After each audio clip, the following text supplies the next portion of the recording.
Green land کا نام آپ سن رہے ہیں آج کل خبروں میں. تو گرین لینڈ کی کیا کہانی ہے آج کی گفتگو میں کوشش کروں گا کہ مختصراً آپ کو بتاؤں. ہمیں پتہ ہونا چاہیے کہ ہمارے ارد گرد کیا ہو رہا ہے. سچ پوچھیں تو جو کہانی امریکہ اور وینزویلا کی ہے، جو کہانی امریکہ اور ایران کی ہے، اور وہی کہانی جو ہے وہ امریکہ اور گرین لینڈ کی بھی ہے. ایک زمانے میں آج سے کچھ صدیاں پہلے پوری دنیا کا نظام یہ تھا کہ لوگوں کے بادشاہوں کے پاس یا علاقے کے نوابوں کے پاس یا جنگجو قبیلوں کے پاس طاقت ہوتی تھی، اور وہ پھر ہر شخص جو تھا وہ لڑنے والا ہوتا تھا، ہر شخص سپاہی ہوتا تھا، اور وہ پھر جا کر حملہ کرتے تھے اور حملہ کر کے قبضہ کر لیتے تھے، اور قبضہ کر کے پھر وہاں کی دولت کو بھی لوٹ لیتے تھے، وہاں کی جگہ پر اپنی بعض اوقات زمین پر بھی قبضہ کر لیتے تھے، بعض اوقات زمین پہ قبضہ نہیں کرتے تھے تو دولت لوٹ کے پھر اور وہاں کے لوگوں میں قتل و غارت کر کے پھر واپس آ جاتے تھے. تو یہی توسیع پسندی جو ہے وہ ایک معاشرے کا پورا مزاج تھا، اور تمام حکومتوں کو اپنی فوج رکھنی پڑتی تھی، تمام چھوٹے چھوٹے نوابوں کو بھی، چھوٹے چھوٹے جاگیر والوں کو بھی اپنی فوجیں رکھنی پڑے، اور ملکوں کو تو رکھنی پڑتی تھیں، اور جو ملٹری مائٹس ہوتے تھے بس وہی طاقتور ہوتے تھے، اور جس کے پاس یہ طاقت ہوتی تھی وہی پھر اس سے لوگ ڈرتے تھے، یا یہ کہ وہ لوگوں کو ڈرا کے رکھتا تھا. تو یہ نظام چلتا رہا، اور جس کی بنیاد پر پوری تاریخ جنگوں سے بھری ہوئی ہے. آپ دیکھیں ہمارے جتنے بھی پرانے قصے ہیں ان میں جنگوں کے قصے ہیں، اور جنگوں سے ایک فخر حاصل کرنا جو ہے وہ سارا کا سارا پوری دنیا کی تاریخ کا یہ حصہ رہا ہے. اور اسی کے نتیجے میں پھر ایک بہت بڑی جنگ ہوئی، جو جنگ عظیم اول جس کو کہتے ہیں، پہلی جنگ عظیم. اور اس جنگ میں بہت زیادہ قتل و غارت ہوا، بہت سارے لوگ مرے، اور ان مرنے کے بعد پھر لوگوں کو کچھ خیال آیا کہ یہ ہم کیا کر رہے ہیں. تو انہوں نے ایک گروپ بنایا، ایک بیٹھنے کی جگہ بنائی، ایک طرح سے جہاں مکالمہ ہو سکے، جہاں بیٹھ کے گفتگو کی جا سکے، اور مسائل کو جو ہے وہ قتل و غارت کی بجائے کو گفتگو سے حل کیے جا سکیں. تو وہ لیگ آف نیشن کے نام سے ایک بنی. لیکن جو طاقت والے ملک تھے انہوں نے تو اس کا مذاق اڑایا، اور یہ جو نسبتاً کمزور ملکوں کی یہ جو ایک بنی تھی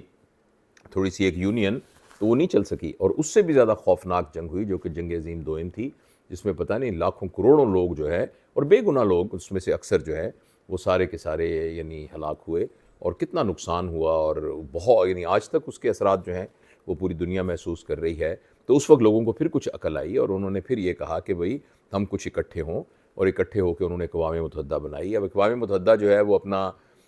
جو پرپس تھا وہ پورا کر سکی کہ نہیں کر سکی، یہ ایک ڈیبیٹیبل بات ہے. لیکن بہرحال اس کے بعد کچھ تھوڑا سا چین سکون آ گیا، اور بڑی جنگیں اس طرح سے نہیں ہونے لگی، چھوٹے چھوٹے تنازع اور کچھ جنگیں تو ہوتی رہیں. لیکن جو طاقت والے لوگ تھے انہوں نے زیادہ سائنس اینڈ ٹیکنالوجی پر توجہ دی، اور ساتھ یہ کہا کہ اس کے ذریعے سے وہ بہرحال جو توسیع پسندانہ عزائم ہوتے ہیں وہ تو چلتے ہی رہتے ہیں، چاہے وہ جس راستے سے بھی ہوں، اور وہ سب کچھ چلتا رہا. لیکن بہرحال اتنی خونریز جنگیں نہیں ہوئیں. لیکن اب تاریخ ایک ایسا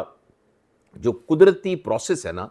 وہ کسی بھی تہذیب کے بڑھنے کا، اور یعنی وہ سارا کا سارا اتنا ایکسپیڈائٹ ہو رہا ہے، اتنا تیزی سے ہو رہا ہے کہ کچھ چیزیں جو صدیوں کے بعد ہونے والی ہوتی ہیں ایسے لگتا ہے جیسے دہائیوں میں ہونے جا رہی ہیں. تو یہ میں نے پوری تمہید آپ سے اس لیے باندھی ہے کہ اب پھر دنیا اسی طرف آنی شروع ہو گئی ہے کہ جس کے پاس طاقت ہے، جس کے پاس وہ اپنے اس گروہ، اپنی گروپ، اپنا نظریہ، اپنی رنگ، اپنی نسل کی بنیاد کے اوپر وہ پھر اپنے لوگوں کو اکٹھا کر کے ان کے مفادات کو بچانے کی کوشش کرتا ہے، اور پھر اس میں جس کے پاس طاقت زیادہ ہوتی ہے وہ دوسرے کو زیر کرنا شروع کر دیتا ہے. تو یہ اس طرح کی چیزیں دیکھنے میں آ رہی ہیں. بہرحال یہ اس کا بیک گراؤنڈ تھا جو میں نے آپ کو ابھی پیش کیسے وینزویلا میں ہوا. یعنی آپ امیجن کریں کہ ایک سوورن ملک کے سربراہ کو اس بات کی، یعنی یہ الگ بات ہے کہ وہ شخص بھی جو ہے وہ بہت ہی ایک برا ڈکٹیٹر تھا، لیکن کس طریقے سے ایک اور ملک نے آ کے اس کے محل سے اس کو اٹھایا اور اٹھا کے جو ہے وہاں سے لے گئے، اور ایسے اٹیک ہوا. تو بہرحال یہ سب کچھ ہو رہا ہے. تو گرین لینڈ کا معاملہ یہ ہے، مختصر میں آپ کو یہ بتاؤں کہ گرین لینڈ ایک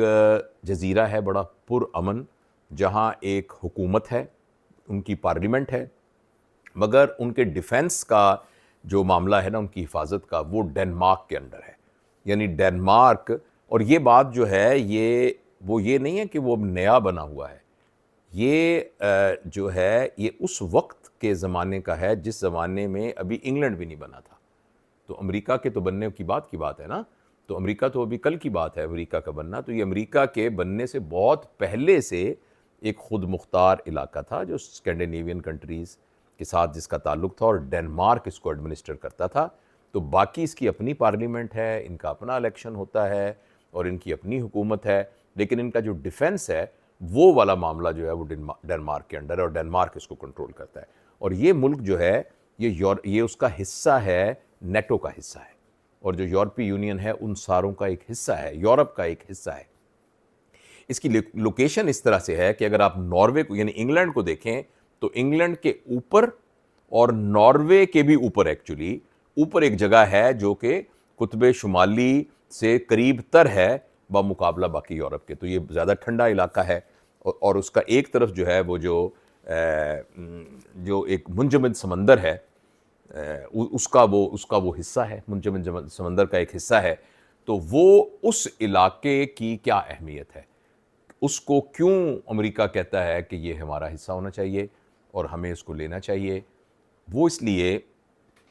کہ ایک تو وہاں تیل کے ذخائر ہیں، دوسرا وہاں جو ریئر منرلز ہیں نا، جن کی بنیاد پر آنے والی ٹیکنالوجی نے کام کرنا ہے، وہ منرلز وہاں بہت بہتات میں موجود ہیں. اور بہانہ امریکہ یہ بناتا ہے کہ یہ امریکہ کی سیکیورٹی کے لیے یہاں ہماری موجودگی بہت ضروری ہے. وہ اس لیے کہ اب جیسے گلیشیئر پگھل رہے ہیں ویسے ویسے جو سمندری گزرگاہیں ہیں ان کے نئے پیٹرن بننے جا رہے ہیں، اور کچھ عرصے کے بعد اس بات کا امکان ہے کہ یہ نارتھ والی سائڈ سے امریکہ کینیڈا کی طرف سے جتنی تجارت ہونی ہے وہ اس سمندر کے پاس سے ہونی ہے جو کہ گرین لینڈ کے قریب سے گزرے گا. اور یہ کہ گرین لینڈ کے اوپر اگر کسی کی فوجی اڈے وغیرہ ہوں گے تو وہاں سے چائنا اور روس کے اوپر نظر رکھنی بھی زیادہ آسان ہوگی، اسٹریٹجیکلی زیادہ آسان ہوگی. تو اس لیے امریکہ کہتا ہے کہ جی میری سیکیورٹی کے لیے یہ جگہ چاہیے. لیکن یہ ایک آزاد ملک ہے، اور یہ بات ہمیشہ سے یعنی مہذب لوگ مانتے ہیں کہ کسی بھی علاقے کا جو بھی سیاسی فیصلہ ہونا ہے تو وہ تو وہاں کے رہنے والے لوگوں کے نے فیصلہ کرنا ہے نا کہ ہم نے کیا. اور اس بات کے سارے پورا یورپ اور پورا جو امریکہ وغیرہ ہے وہ تو اپنی انہی جمہوری اقدار کی بنیاد پر اپنے آپ کو بڑا سمجھتے ہیں. تو وہ اب یہ کہہ رہے ہیں کہ نہیں، اس کا فیصلہ ہم طاقت کے زور پہ کریں گے اور ہم اس کو خرید لیں گے. یعنی کوئی تو، اور گرین لینڈ کے لوگ کہتے ہیں، گرین لینڈرز، کہ بھئی ہم کوئی بکاؤ مال تو نہیں ہے، اور ظاہر ہے ڈنمارک بھی اس کو ریزسٹ کر رہا ہے، لیکن وہ کہتے ہیں ہم خرید لیں گے. اچھا، اگر یہ نہیں خریدیں گے تو ہمیں پھر کوئی ہارڈ وے میں ہم نہیں بکیں گے، تو ہم ایک ہارڈ وے میں ان سے لیں گے. ہارڈ کا مطلب ہے کہ ہم اس کو حملہ کر دیں گے اور اس پر قبضہ کر لیں گے. اور امریکہ کے صدر یہ کہتے ہیں کہ میرے پاس تو ایکچولی دنیا میں کسی جگہ پر بھی حملہ کرنے کا اختیار ہے اور میں یہ کر سکتا ہوں، اور ہم اس کے اوپر حملہ کر دیں گے. تو اگر یہ انہوں نے حملہ کیا، کچھ لوگ یہ بھی کہہ رہے ہیں کہ بھئی یہ صرف ایسا کریں گے نہیں، کیونکہ ایسا کرنے سے ایک دم روس اور چائنا جو ہے وہ ظاہر ہے وہ بھی اپنی سیکیورٹی کے لیے حرکت میں آ جائیں گے. تو ایسے ایک نئی کوئی پوری دنیا کے اندر ایک ہلچل مچ سکتی ہے اس کی وجہ سے. اور لوگوں کا یہ خیال ہے کہ جیسے ان کی طبیعت اور مزاج ہے ٹرمپ کا،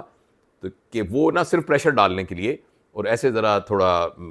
یعنی اگلے بندے کو جو نا جیسے پنجابی میں کہتے ہیں یرکانے کے لیے، تو وہ اس طرح سے کر رہے ہیں. تو لیکن بہرحال جو بھی صورتحال ہے، جو بندہ یہ کہتا ہے نا کہ یہ میں کر سکتا ہوں، کروں گا، وہ کر بھی سکتا ہے.